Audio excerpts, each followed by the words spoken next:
She stared at the ceiling fan, its slow, rhythmic whirring the only sound in the dead of night. For years, this had been her ritual. Another sleepless night, another wave of anxiety crashing over her, a familiar dread coiling in her stomach. Being a single mom was a battle she fought every day, but the war she waged inside her own mind was far more exhausting.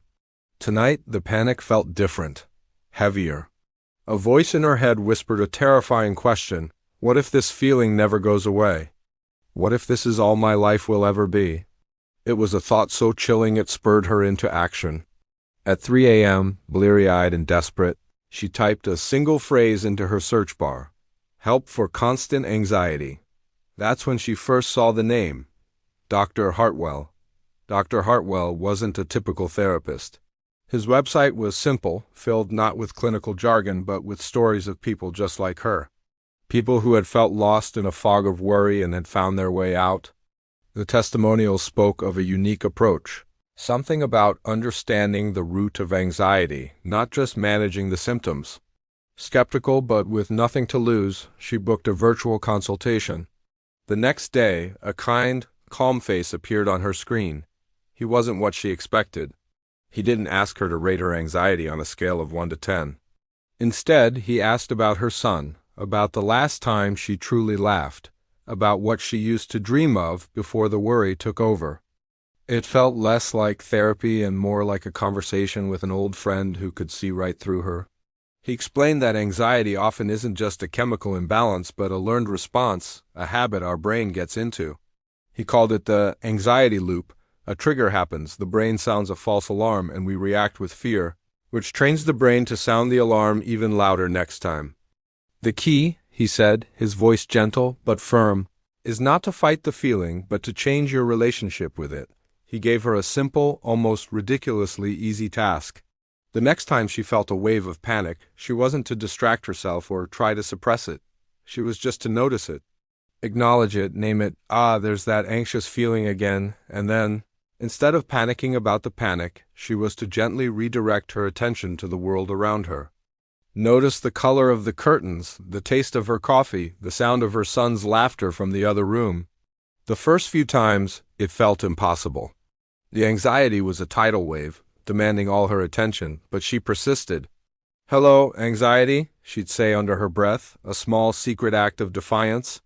Then she'd focus on the feeling of warm water on her hands as she did the dishes.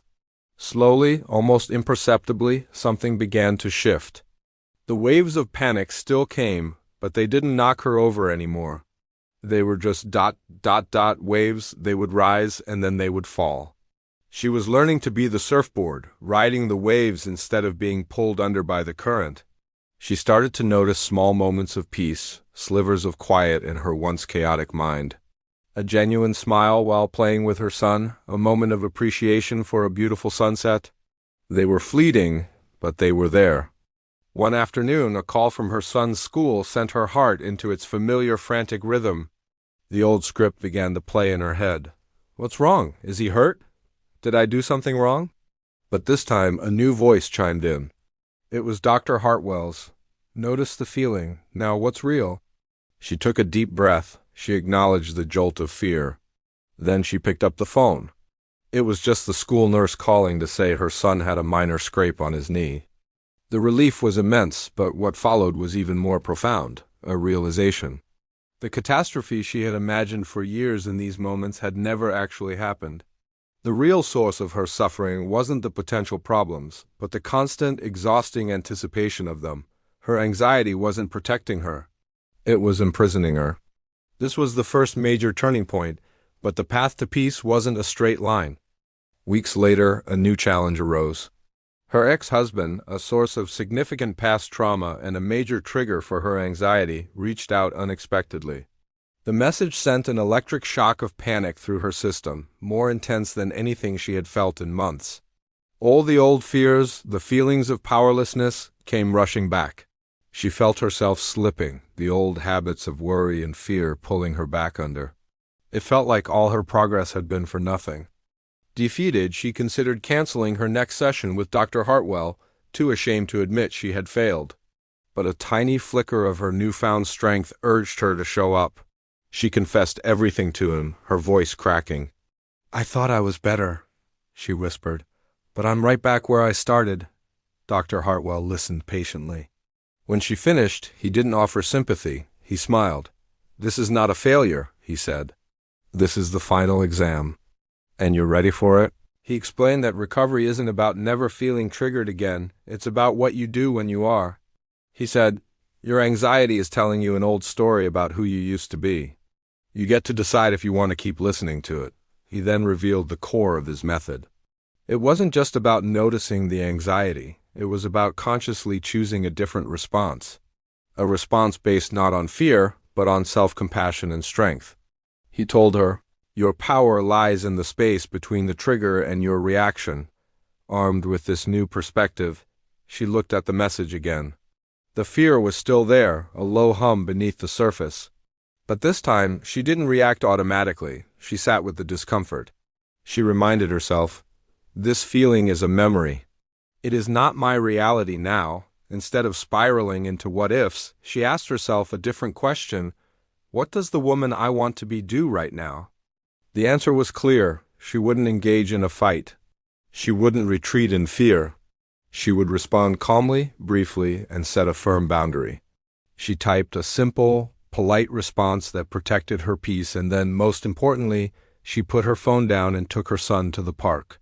As she pushed him on the swing, watching him fly towards the sky with pure joy, she felt a profound sense of calm settle over her. She had faced her biggest fear not by fighting it, but by choosing herself. That day in the park was the true beginning of her new life. The anxiety didn't vanish overnight, but it no longer ran the show. It became a quiet visitor that sometimes knocked, but she no longer had to let it in. The nights of staring at the ceiling fan became fewer and farther between, replaced by deep, restorative sleep. She found joy again in the little things: the smell of rain, the warmth of a hug, the sound of her own laughter, now louder and more frequent. Her story wasn't about finding a magic cure. It was about discovering the incredible power she had within herself all along. Dr. Heartwell didn't give her the answers. He simply showed her where to look. She learned that peace isn't the absence of problems, but the strength to face them without losing yourself. And in that truth, she finally, truly found her freedom. Thank you so much for watching. If this story resonated with you, please consider liking and subscribing. Your support helps us create more content like this. Take care.